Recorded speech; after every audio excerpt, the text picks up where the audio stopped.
Hola mis amados hermanos, bienvenidos a la parte 5 del tema que estamos viendo llamado enamoramiento y noviazgo.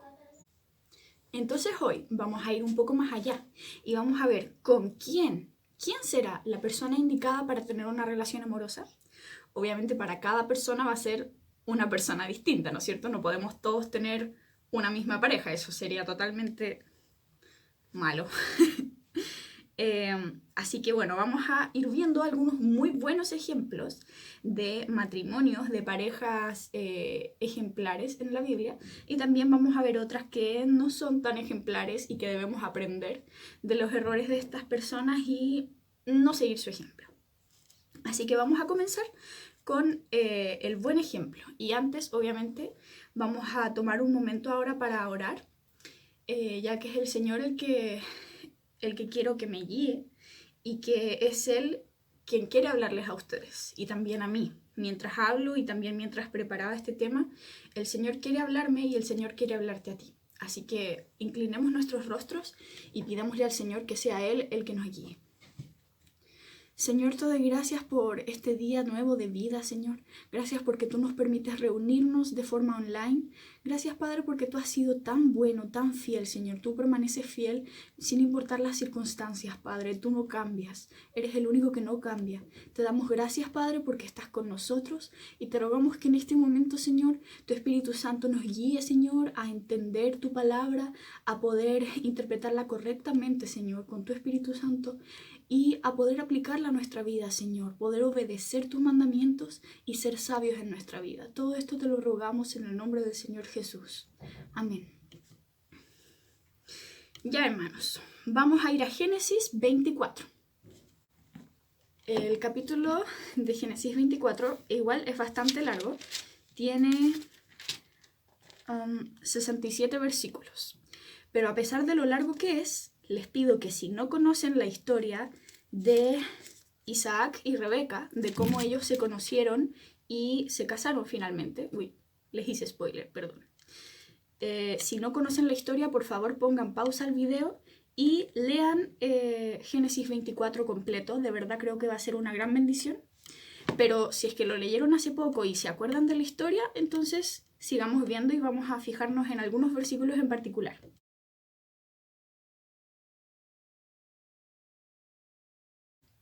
Así que el primer versículo que vamos a leer es el versículo 3, que yo tengo la versión PDT, Palabra de Dios para Todos. Bueno, voy a leer el 2 también para contextualizar. Abraham llamó a su siervo más antiguo, el que estaba encargado de todas sus posesiones, y le dijo: «Pon tu mano en mi entrepierna. Quiero que me prometas ante el Señor, Dios del cielo y de la tierra, que no vas a elegir una esposa para mi hijo de entre las hijas de Canaán, entre quienes vivimos. Prométeme que vas a ir a mi país, de mi tierra natal, y ahí vas a conseguir una esposa para mi hijo Isaac». ¿Qué es lo importante acá? Que Abraham quería que su hijo Isaac tuviera una esposa fiel al Señor, que tuviera una esposa que amara al Señor sobre todas las cosas. Y es por eso que le dice: oye, por favor, no vayas a buscarle una esposa a mi hijo de entre las mujeres que están aquí. ¿Por qué? Porque estaban viviendo en una tierra donde no habían judíos, no había gente que temiera al Señor, sino que, dicho en palabras actuales, eran incrédulos. Ellos adoraban a otros dioses y no al Dios de los cielos. Entonces Abraham quería que su hijo Isaac tuviera una esposa fiel al Señor, que supiera amar al Señor antes que amar a un hombre, y de esta forma lo pudiera amar bien, ¿no es cierto?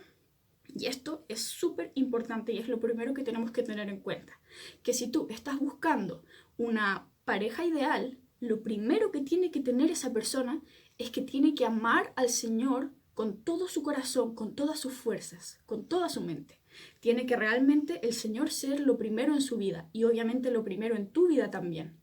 De lo contrario, van a haber muchos problemas y eso es lo que vamos a ir viendo también. Entonces, como primer punto de este buen ejemplo de Isaac y Rebeca, que vamos a ver que después Rebeca es su esposa, que no debe ser un yugo desigual, no debe ser una pareja entre un creyente y un incrédulo, sino que entre dos creyentes. Pasemos ahora al versículo 18. Rebeca dijo: «Beba usted, señor».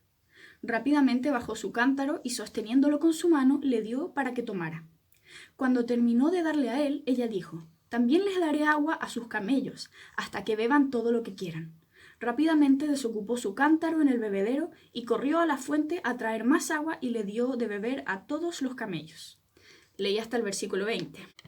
Vemos lo servicial que era Rebeca, en que ella no solamente le dio de beber al siervo, que fue lo que él le pidió explícitamente, sino que también le dio agua a sus camellos, porque él venía con camellos. Entonces ahí el siervo se dio cuenta de que esta mujer era muy servicial. Incluso si leemos antes, o los que se acuerdan de la historia, el siervo le había pedido al Señor en oración que la mujer que fuera la esposa de Isaac fuera así de servicial y que le ofreciera agua para sus camellos también. Entonces vemos que esta no era solamente una característica de Rebeca, sino que era una señal del Señor diciéndole: esta es la mujer, esta es la que yo tengo preparada para Isaac. Leamos también el versículo 27, que dice así: «Bendito sea el Señor, Dios de mi amo Abraham, quien le ha mostrado su fiel amor y lealtad a mi amo. Y así el Señor me ha llevado hacia la casa de los parientes de mi amo». Es decir, el Señor había respondido su oración y también había respondido a la petición de Abraham, que era que la esposa de Isaac fuera alguien creyente, que fuera de la familia de Abraham. Entonces, aquí el Señor responde la oración y Él dice: oye, la persona que yo tengo para Isaac efectivamente es de esta familia. Leamos también el versículo 50 que dice: Labán y Betuel respondieron: vemos que esto viene directamente del Señor, así que no tenemos nada que decir.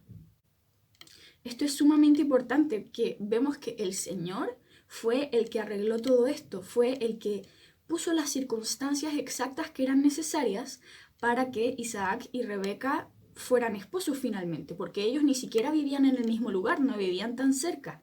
Entonces, si no fuera porque el Señor lo tenía planeado, esto podríamos decir que es imposible que ocurriera. Fue algo que lo hizo el Señor, porque era la persona indicada. Entonces el Señor puso las circunstancias indicadas también para que ellos se conocieran. Veamos ahora el versículo 58. Llamaron a Rebeca y le preguntaron: ¿quieres irte con este hombre? Y ella respondió: sí, iré. Esto también es algo importante, el consentimiento. Le preguntaron a Rebeca si es que estaba dispuesta a irse en ese momento al tiro con este siervo al cual acababa de conocer, a casarse con un hombre que aún no conocía. Pero ¿qué pasa? Que ella entendía que el Señor había hecho todo esto y que era algo bueno, era algo del Señor. Por lo tanto, estuvo dispuesta. Veamos también el último versículo, el 67. Después Isaac llevó a Rebeca a la carta de Sara, su mamá, y se casó con ella. Isaac amó a Rebeca y así se consoló de la muerte de su mamá. Claro, Isaac había sufrido la muerte de su madre, Sara, y esto le había traído mucha tristeza. Pero después de que se casó con Rebeca y la amó mucho, dice, Isaac amó a Rebeca y este amor fue el que logró consolarlo finalmente de la tristeza que él tenía. Entonces el Señor hizo todo esto al final para que hubiera este amor y para que hubiera este consuelo también para Isaac y para Rebeca. Veamos ahora otro ejemplo, porque este fue un muy buen ejemplo, ¿no es cierto?, de que el Señor planeó todo, de que el Señor dio las circunstancias y de que siempre consultaron al Señor antes. Abraham consultó al Señor, su siervo consultó al Señor y se dieron cuenta de que el Señor fue fiel y respondió la oración y dio las circunstancias perfectas para que pudieran casarse Isaac y Rebeca. Ahora veamos otro ejemplo que no es tan bueno. No es tan ejemplar y debemos considerarlo solamente para no cometer el mismo error que cometió alguien. Vamos a ver quién. Vamos a primero leer 1 de Samuel 18, versículos 20 y 21. Aquí vamos a saber de quién se está hablando. Mical, la otra hija de Saúl, estaba enamorada de David.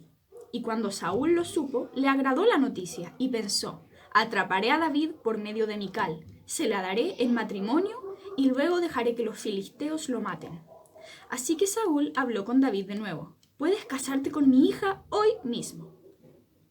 Entonces podemos ver aquí que la razón que hubo para este matrimonio entre Mical y David fue que a Saúl le pareció excelente que Mical, su hija, estuviera enamorada de David. Esta fue la primera motivación. Entonces, ¿qué es lo que estaba detrás de esto? Que Saúl decía, claro, si se casa con David, Mical, entonces voy a poder atrapar a David, porque Saúl, la verdad, le caía bastante mal a David y quería puro matarlo. Entonces vio esto como una buena oportunidad para poder deshacerse de ese enemigo que tenía, a través de su hija que estaba enamorada de David. Entonces ya vemos que de partida está todo mal.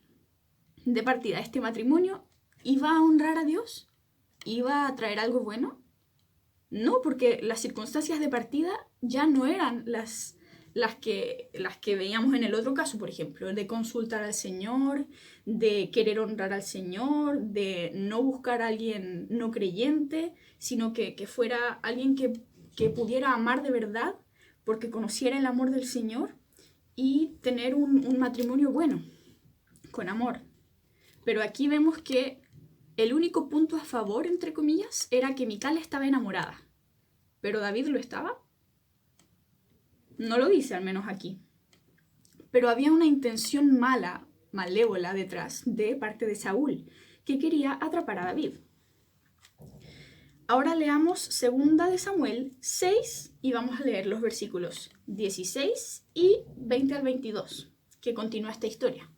El versículo 16 dice así: Cuando el cofre del Señor entró en la ciudad, Mical, hija de Saúl, se asomó por la ventana y al ver a David saltando y danzando ante el Señor, sintió desprecio por él.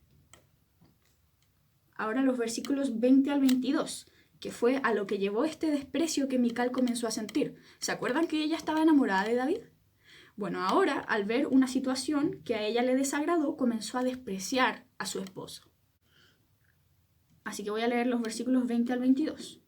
Cuando David volvió para bendecir a su familia, Mical salió a recibirlo y le dijo: El rey de Israel no se vio nada bien hoy, desnudándose como un tonto y cualquiera frente a las esclavas de sus oficiales. Entonces David respondió: El Señor me eligió a mí para ser líder de Israel, el pueblo del Señor. No eligió a tu papá ni a nadie de su familia. Así que seguiré bailando y celebrando ante el Señor. Y a lo mejor hasta haga cosas más humillantes. Tal vez tú no me respetes, pero las esclavas de las que hablas sí estarán orgullosas de mí. Aquí vemos que David estaba dispuesto a humillarse a sí mismo ante el Señor, para glorificar al Señor, para alabarlo a Él. Pero Mical no estaba muy de acuerdo con eso. A Mical le parecía terrible que David se humillara frente a todo el pueblo, siendo el rey, pero era algo que David quería hacer y que tenía que hacer, humillarse ante el Señor. Y Mical, claramente como no era creyente, acá vemos lo del yugo desigual y las consecuencias que trae. Mical no estaba de acuerdo y comenzó a despreciar a David.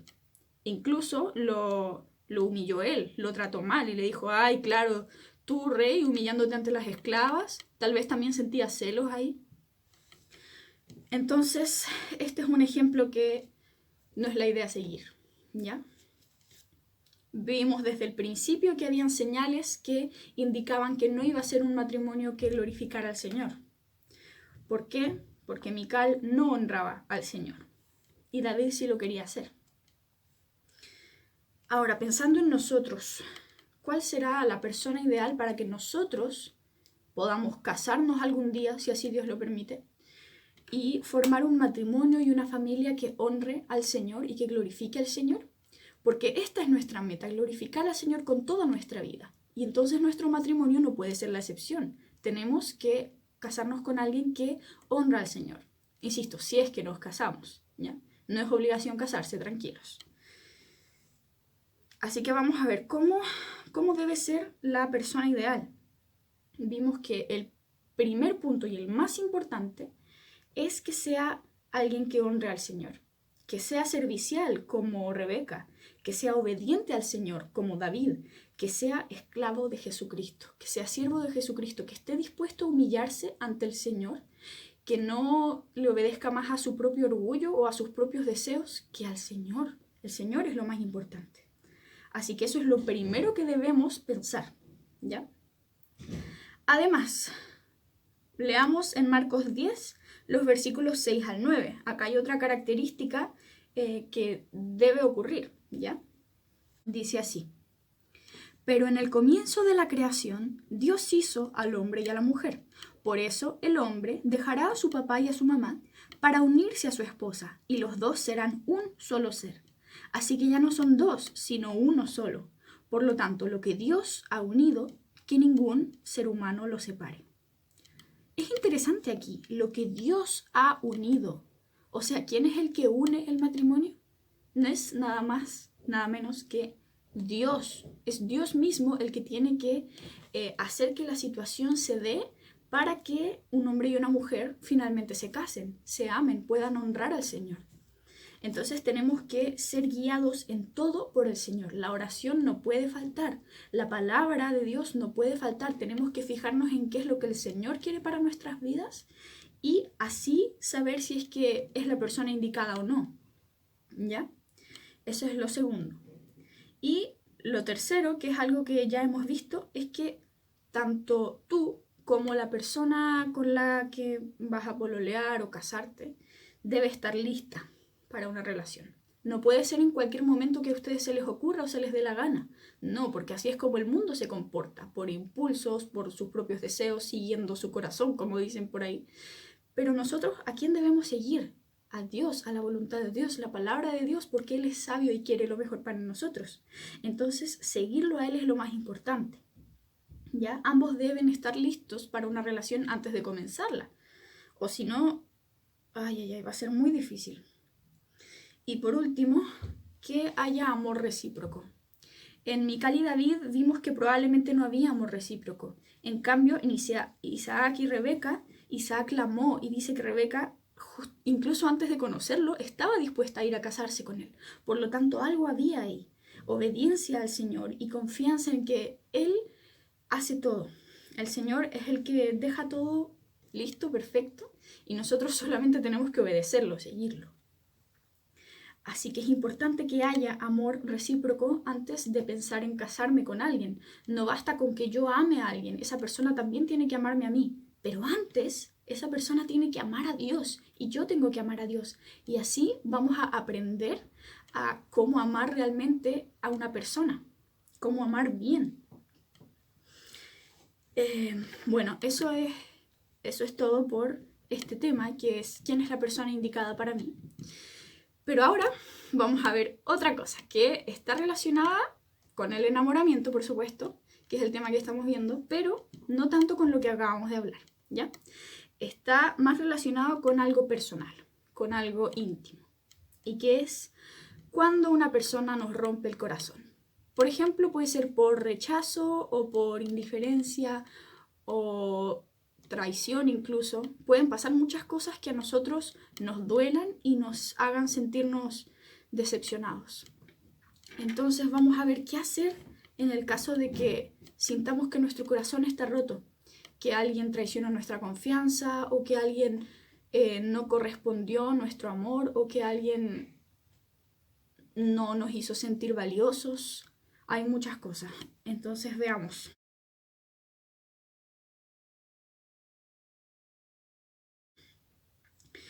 Quizá la persona que pensabas que era la indicada, la ideal, que el Señor había puesto para ti, te decepcionó. Y es posible que pase. No siempre nosotros nos damos cuenta realmente de qué es lo mejor. Muchas veces somos un poco ciegos, sobre todo cuando nos enamoramos. Así que, en ese caso, ¿qué hago? ¿Qué puedo hacer si mi corazón está roto, herido? Vamos a ver. Primero que nada vamos a leer Isaías 66:13. Como el que recibe consuelo de la mamá, así yo los consolaré a ustedes. En Jerusalén serán consolados. ¿Quién es el que promete consolarnos? Es el Señor. Él es el que nos dice, yo los voy a consolar, así como una mamá consuela a su hijito. Así mismo. Entonces, el consuelo debemos buscarlo ¿dónde?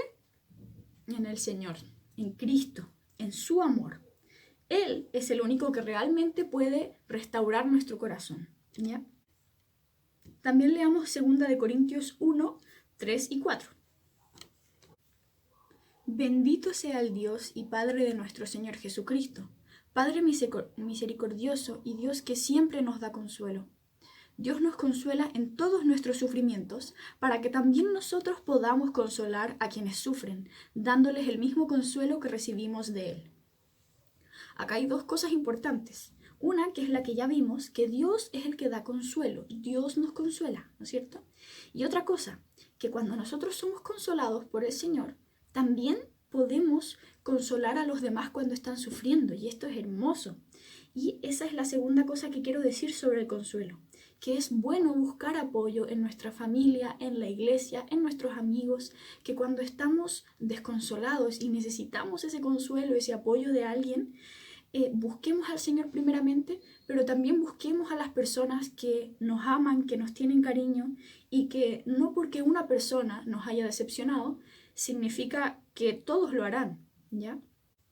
Recordemos que el Señor creó la iglesia también como un cuerpo, el cuerpo de Cristo como una unidad, para que entre nosotros podamos apoyarnos y estar ahí unos para los otros y amarnos con el amor del Señor.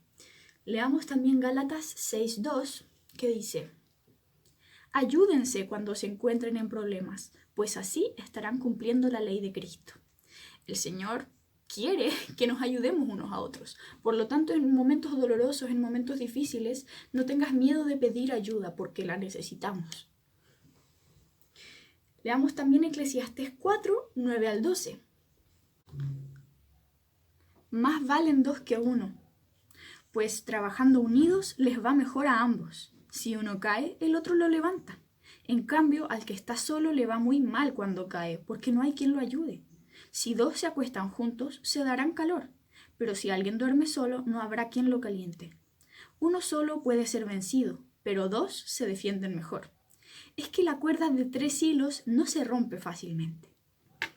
Esto es súper importante, el aceptar que como seres humanos necesitamos ayuda, necesitamos compañía, nos necesitamos unos a otros y sobre todo necesitamos ser amados y necesitamos amar como el Señor nos amó. Así que les insisto, no tengan miedo de pedir ayuda, porque en cualquier circunstancia difícil necesitamos ayuda. Y es bueno aceptar y reconocer que nosotros solos no podemos hacer nada, sino que es el Señor el que nos ayuda y el que nos da las fuerzas para continuar, sea cual sea la situación difícil que estemos pasando. Ahora estamos hablando sobre tener el corazón roto, pero también pueden ser otras las circunstancias que sean difíciles y que necesitemos apoyo y consuelo. Pero ¿qué pasa si yo rechazo a alguien y de esta forma esta persona queda muy herida? ¿Qué podemos hacer al respecto? Algo muy importante es aprender a decir la verdad con amor. Es decir, tratando de no ofender, pero decir la verdad, porque si no decimos la verdad, estamos creando falsas ilusiones, falsas expectativas, y la verdad siempre sale a la luz. El Señor es la verdad. Entonces, si nosotros mentimos o le hacemos creer a otra persona que, por ejemplo, nosotros sí la amamos de vuelta, sí estamos enamorados también, cuando en realidad no es así, entonces estamos faltando a la verdad y estamos faltando a Dios, porque Él es la verdad. Por lo tanto, es muy importante decir la verdad, solamente que decirla de tal manera que la persona pueda entender sin ofenderse. Es un poco difícil, la verdad, pero es muy importante decirla con amor, porque el Señor también es amor. Así que estas dos cosas deben ir unidas. La verdad y el amor, no pueden solamente existir una de ellas. También establecer límites en la amistad, porque la amistad a veces cuando ya se declaró el amor, entre comillas, por ejemplo, si alguien le dice a un amigo o amiga suya, oye, me gustas, no sé, quieres pololear conmigo, algo así, o incluso aunque no se pidan pololeo, y la otra persona no siente lo mismo, entonces se complica la cosa. Y es por eso que la amistad necesita tener ciertos límites, ¿ya? ¿Cuáles son esos límites? Son justamente esos, de de no confundir las emociones, confundir los sentimientos del enamoramiento con una amistad, ¿ya? De decir, ya, esto es una amistad, tú eres mi amigo, y esto otro, muy diferente, es si es que yo estoy enamorado o si es que tú estás enamorado, ¿ya?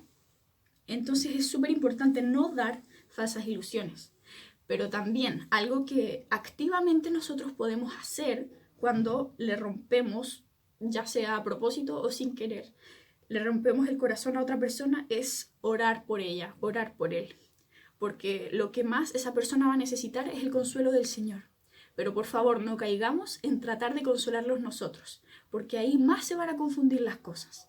Lo importante es que cada persona pueda acudir al Señor cuando tiene el corazón roto y a sus amistades y familia, y la familia del Señor, por supuesto, la iglesia, pero no acudir a la misma persona que le rompió el corazón, porque ahí más se va a ilusionar y más se van a confundir esas emociones, esos sentimientos, y quizá después de un tiempo se sienta mejor, pero cuidado, porque puede volver a decepcionarse, volver a caer en lo mismo, si es que comienza a pensar que esta persona ahora sí le gustó, ahora sí voy a conseguir estar con ella. No, las cosas no son así de como en las películas, tan simples, tan como, uff, me gustó, o sea, te gusto, me gustas, listo. No, las cosas no son tan simples cuando queremos honrar al Señor, ¿ya? Algo también bastante sabio es, en ambos casos, si es que alguien me rompió el corazón o yo le rompí el corazón a alguien, es importante que se genere por un tiempo al menos una distancia, para que las cosas no se confundan y para que la persona que necesite sanar pueda sanar sola. Y con sola no me refiero a sin compañía, sino que sin confundirse de nuevo con la misma persona, como les decía, sino que confiando en el Señor, sanar con el Señor, con el consuelo del Señor, con su palabra, con su amor, y no con el amor de esta persona, ¿ya? Así que eso era de este otro tema que les quería hablar. Y cualquier pregunta que tengan, por favor, pónganla en la cajita si es que quieren que sea anónima. Y si es que no les importa, pueden escribirme directamente, escribirle directamente a la Fresia también. Vamos a dejar este tema hasta aquí. Esperemos que el Señor les haya hablado a cada uno de ustedes y que podamos tomar decisiones sabias en este tema, en el enamoramiento, en el noviazgo, porque queremos honrar al Señor, ¿cierto? ¿Sí? ¿Queremos honrar al Señor?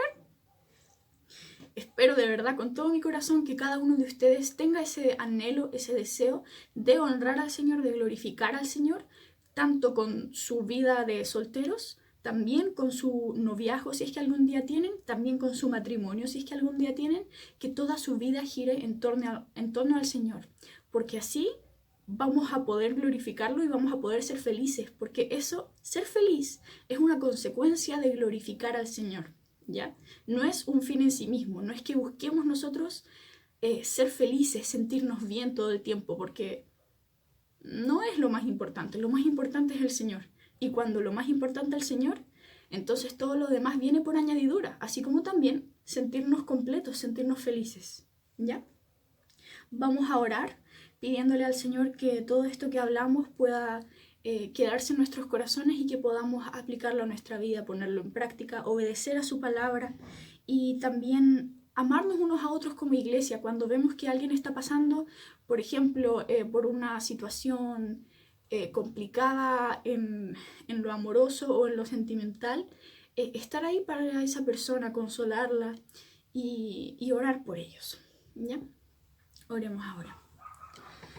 Señor, te damos gracias porque tú nos has consolado tantas veces, Señor. Cada vez que nos hemos sentido mal, Señor, tú has estado ahí para nosotros, nunca nos has abandonado.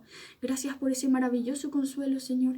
Y te quiero rogar, Padre, que nos ayudes también a ser consuelo para otros, a interceder por los que están tristes, Señor. En este momento queremos rogarte por los que tienen el corazón roto, Señor, ya sea por una decepción amorosa, pero también, Señor, por otras situaciones, Padre, que nos duelen tanto, que nos parten el alma. Señor, te pido, Padre, por los que están sumidos en su pecado. Padre, ten misericordia, te lo ruego. Atráelos hacia ti, Señor, con tu amor, con tu palabra de verdad, Señor, que es tajante. Gracias, Padre, por tu palabra, porque ella nos sacó de donde estábamos, nos salvó. Gracias por tu sacrificio, Señor, por perdonar nuestros pecados. Te damos gracias por todo lo que has hecho por nosotros, Señor. Tantas cosas maravillosas. Gracias por cambiar nuestro corazón, Señor, porque era de piedra, Padre, pero tú lo transformaste en un corazón de carne, Señor, para poder amarte, para poder mirarte a ti y vivir para ti. Te rogamos, Señor, todo esto en el nombre de Jesús. Amén. Que el Señor les bendiga, hermanos, que espero que se cuiden porque sí, pues tenemos que cuidar lo que el Señor nos ha dado, nuestro cuerpo, nuestro corazón, nuestra mente, cuidarlas para poder glorificar al Señor. Así que el Señor les bendiga. ¡Chao!